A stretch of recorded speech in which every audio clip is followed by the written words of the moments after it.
كيفكم يا حلوين؟ اسمي هو محمد. اليوم حعمل معاكم تجربة الفلفل. أول إشي شو حتحتاجوا؟ فلفل، كاسة مي، وصابون، وصحن مسطح يعني هيك زي ما شايفين.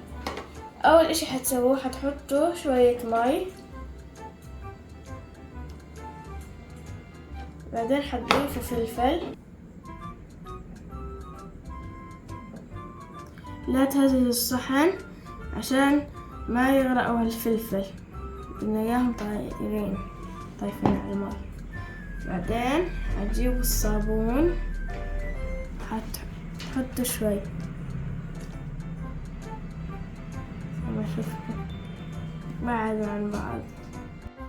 تعرف شو هو التفسير العلمي لهذه التجربة؟ التفسير العلمي للتجربة إنه هذه التجربة بتتعلق بالتوتر السطحي، وعشان الفلفل الأسود خفيف فبيطوف على الماء وكمان ما بيدوب.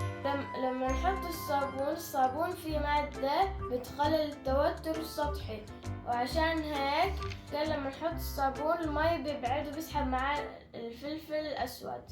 هيك بتكون نهاية التجربة. لا تنسوا تحطوا لايك وسبسكرايب. باي.